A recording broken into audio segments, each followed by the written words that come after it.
We set up this project from the very beginning to have utility. We have been fairly open about the fact that we feel that there are lots of projects that were simply set up for hype and they kind of make up the utility later on, if at all, or there might be some implied utility in the future. The reason you need utility in a project is to give it value, to give it fundamental value, so that when you look at the market cap, you understand why it's at that value. Otherwise, it'd be very difficult with cryptos and they can be incredibly volatile. So although we've had very, very fast growth, it's a fairly steady chart when you look at it from a distance. It doesn't look too all over the place, and like lots of projects we've seen that have gone up, gone down, gone all over the place. It's because people are finding it hard to give them any value. So the highlights, we are 5 weeks in, which is amazing because it feels like we're years old, and I think the team have aged several years in the last 5 weeks as well. We've given over $11 million of rewards. Again, I remember seeing on Twitter a few hours ago that we'd given $10 million of rewards. So the rewards are flying up now. Over 62,000 investors. And we've been hovering around the $1 billion market cap, which, although that does put us inside the top 100 of crypto projects, we are still, 35 times smaller than the likes of Dodge and Shiba, etc. And we're not even actually listed currently on any major exchanges. So we are the fastest growing project in history. And yet there is still so much potential because we haven't launched our first utilities yet. And this miraculous growth has been purely achieved on MetaMask and Trust Wallet holders. So I'm sure you can imagine that once the exchanges go live, we would expect massive volume, and volume is what everybody needs to get their rewards. So that brings us to exchanges. So a couple of weeks ago, we were reaching out to exchanges ourselves, sending them emails and hoping they'd get back to us. Now we are having exchanges contact us every day of the week. We're in every major media. We're on the news. We're on Yahoo Finance, Bloomberg, investing.com. Every day there seems to be a new article about us. And now the exchanges are proactively all over us, and we've kind of lost track of how many exchanges want to list us. So what we're going to do in the initial phase is we're going to go ahead with 6 exchanges. That's all being worked on as we speak. I'm going to give you an overview of those exchanges. I think you know who 1 or 2 of them are, but again, because of NDAs and also because of expectations for timelines, we're not going to announce exchanges, because when we've announced names in the past, we appreciate the Evergrow army and you're very supportive and proactive, but obviously lots of messages to exchanges and providers saying, when are you going to list us? And I don't think they like that, to be honest. So we're not going to announce their names, but let me give you the numbers. The 6 exchanges have a combined daily volume of over $8 billion. Now that is enormous. That is cornering a huge part of the market. And they have around 18 million registered users before them. So this would give us unprecedented market exposure. And we expect those exchanges to go live probably around about the same time, because we've been holding off going forward on any individual exchange until we have a universal approach in terms of tokenomics. So that's why we've held off. So we've got these exchanges all lined up now. With some of them, the contracts are signed. With some of them, we've got the contracts effectively ready to send back. So let's talk about tokenomics. So again, we want tokenomics to be automatic and fairly distributed, which is something that centralized exchanges just don't do. And a lot of projects have compromised on this. So what we've got in the initial phase, effectively, we've come up with quite a simple solution, which just involves one small additional step that will allow people buying on those exchanges to fully participate fairly in tokenomics. We're not going to go into what that is yet, because again, we want all 6 exchanges lined up with the same deal, and then it'll literally be a very simple step for investors to take, and it'll all be fair. Everyone will pay the same taxes. Everyone will get the fair proportion of rewards. So this is what we're expecting. But what's come out of these conversations that's actually really exciting, I mean, as in changing the entire industry, is that these exchanges now are looking to upgrade their infrastructure. And I'm not going to say this is 100% down to Evergrow, but I think we are hugely influencing their decisions, because they're seeing our growth and our volume, and we are talking to them about it. And we're the ones who are saying, you need to upgrade your infrastructure. So there is no difference between those buying on Trust Wallet and those buying on a large exchange. So this is what we're going to see now. So Evergrow are going to be on the cusp of this revolution where tokenomics becomes, the main element of crypto going forwards. I think the projects with different utilities will be okay, but I think projects with tokenomics are going to be the ones leading. The centralized exchanges are recognizing this. Clearly, it's a big job. They're going to have to effectively rebuild large parts of their infrastructure to allow this. But we think in a few months, we're going to be effectively, everyone who's invested now and holding is going to be at the cusp of this this change in the entire industry. And we do think that the largest exchanges in the world are going to upgrade their infrastructure very soon. So that's really exciting. So we'll obviously already be on these exchanges when that happens. So we'll be one step ahead. We want to talk about something that's also related, that's also very, very exciting. And we've kept this very quiet. We didn't even mention this last week. But in short, within a couple of weeks, we're going to have a minimum of 4, but probably 5 providers of direct credit debit card purchase, and 4 of them, or 3 of them if we only do 3, because we don't necessarily need that many, will cover the US. So that 75% will cover the US. This means that people can basically buy Evergrow direct with fiat currencies, but you're going to have more than one option. You're going to have, we think, 5 options. Now, this is going to happen over the next few weeks. Again, different ones will drop at different times, but this is really exciting. Now, there's something that we're going to push for. We have already spoke to a significant company about, we can't say too much, but this would be a game changer, and we think it's going to happen. And that would be that you can buy Evergrow direct from within your wallet using a debit or credit card. So I'm going to say that that is one of our main focuses, but we're not going to give a timeline on that. If we achieve that within, say, 4 to 6 weeks, it would be incredibly exciting. So just to emphasize again, you would open your crypto wallet, you would see Evergrow listed, and you would be able to buy it direct within your wallet. No need to use any other services. So we're working on that. We are not making any promises, but we think that we have a very good chance. We have had some very positive conversations.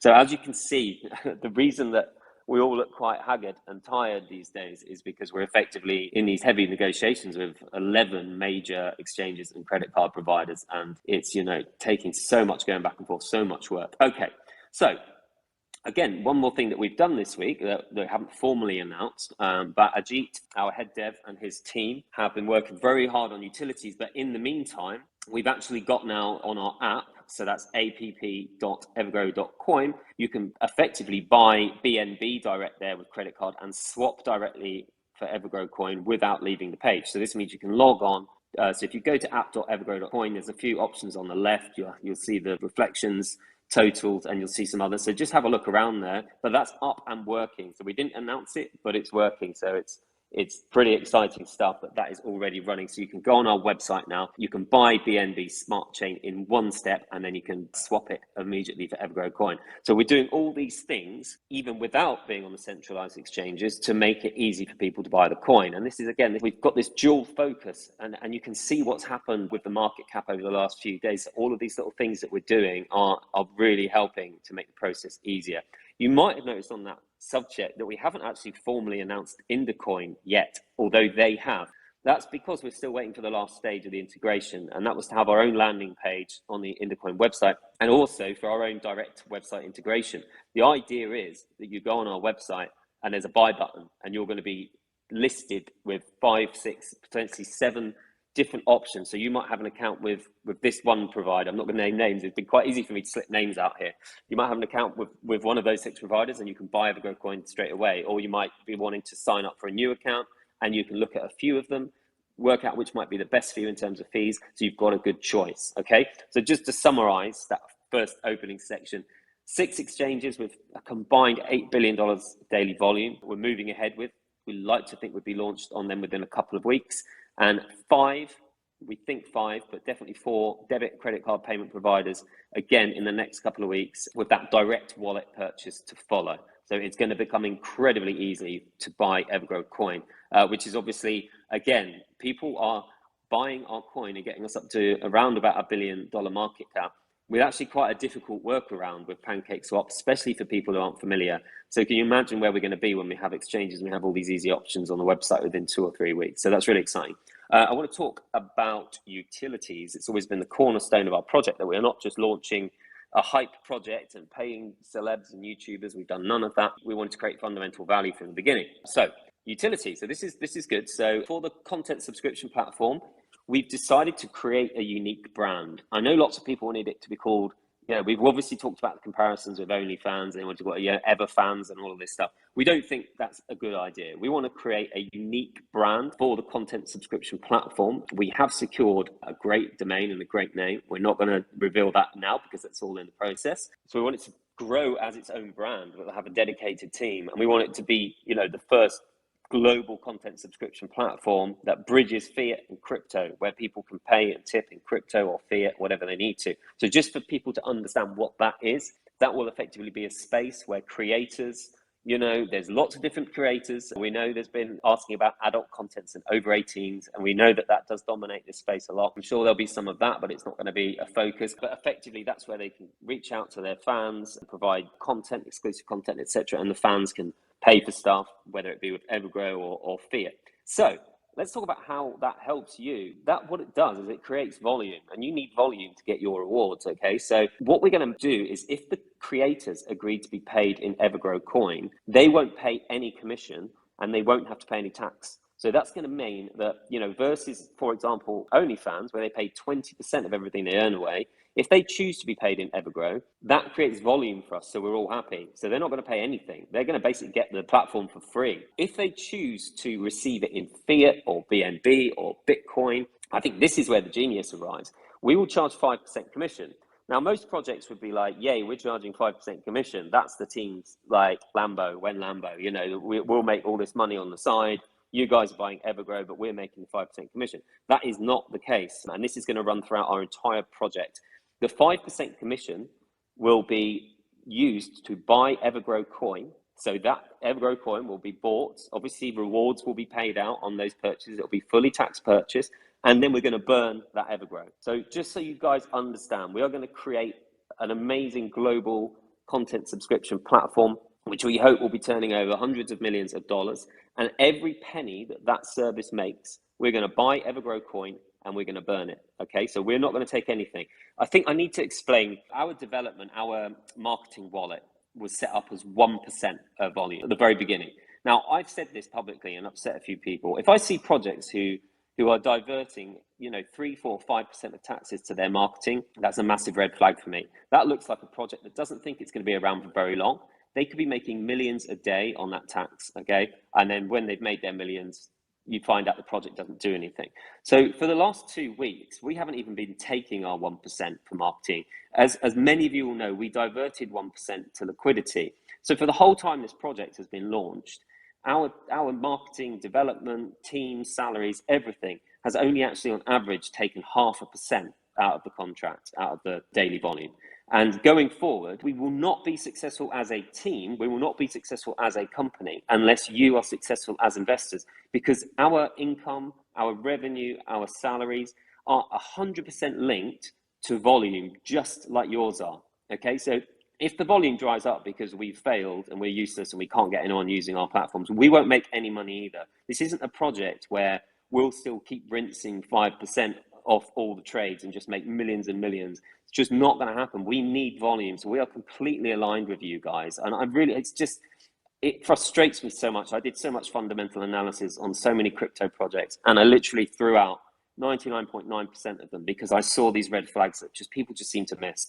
But please don't miss that we cannot make money for the team. We cannot have a budget. We cannot operate unless you are making money as well. And that's why this thing works. That's why we are aligned with you guys. We're working with you. We need it to be successful for you and for ourselves. I'm just saying that over and over again, because if you miss that point, you might miss the reason that why we're the biggest, fastest growing project in history and why we expect to continue. So the content subscription platform, incidentally, is pretty much ready. The infrastructure, the payment gateways, etc., they're all working. The live streaming features are ready. We're just optimizing things like the user interface, and then we're going to test it. So we are so far ahead, guys, in timing. Like, we are 5 weeks in and we're already ready to get this thing tested and launched. Once that's launched, because that will take a little bit of work, we're going to follow it with the NFT marketplace. Okay, so we're not going to try to launch 2 things at once. Again, the NFT marketplace is basically finished, but we're not going to sort of put the pressure on ourselves to launch 2 platforms at once. Okay,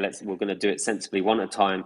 There might be some bugs, there might be some problems. We want to get each one perfect, launch it, then move on to the next one and launch it. Okay, so hopefully that makes sense to you all. What we're going to do also, we wouldn't do it until we announced it. We believe we've seen the positive effects that diverting more to liquidity has done for the last 2 weeks, and we're actually going to increase that. So what we're going to do, the buyback and burn wallet has so much in it. I mean, we could create the biggest green candle on the planet, but we don't need to. We are adding thousands of users every day. And if a whale does sell, within 2 hours, all their tokens have been eaten up and we're back to where we were. So we're not worried. We have I can't remember, but certainly well over $1 million in our buyback and burn wallet. So we're actually reducing buyback and burn from 3% down to 1%, and our liquidity pool is going to be up to 4%. So it's just to keep that liquidity pool nice and full. That helps support the price. That means if there is a big sell, it won't drop so much, and it will recover much quicker. So we're actually going to, from the end of this meeting, just to confirm, it'll be liquidity pool will be getting 4%. The buyback and burn wallet, which is very full already, we haven't needed it, will be getting 1%, and marketing will be back to getting 1%. We do have to turn marketing back on, guys, because we have to pay out hundreds of thousands of dollars in exchanges and all these new services that we're signing up for over the next couple of weeks. So we do have to turn marketing back on, but we'll always be very transparent and clear. And obviously we are taking the lowest amount that any project's taking for marketing anyway. I want to reassure you, there are elements of the contract, like the rewards, that we decided we would keep control of, because obviously a lot of stuff is locked away and we can't touch it. And this is why, guys, we can make strategic decisions every couple of weeks to divert funds to where they're needed in the project to improve it for everybody. And this has been so successful. The last 2 weeks has been so successful diverting those funds. So we're never going to raise the total taxes. We would sacrifice our marketing wallet again for the benefit of you guys. So we wouldn't raise taxes. We would actually sacrifice ourselves. So we'll never raise taxes and we'll never reduce rewards. I'm making those 2 points. The rewards will always be 8%. What we may be able to do in the future is increase rewards. We may be able to lower taxes, but I think people are quite happy with the taxes as long as they see it as a long-term investment, okay?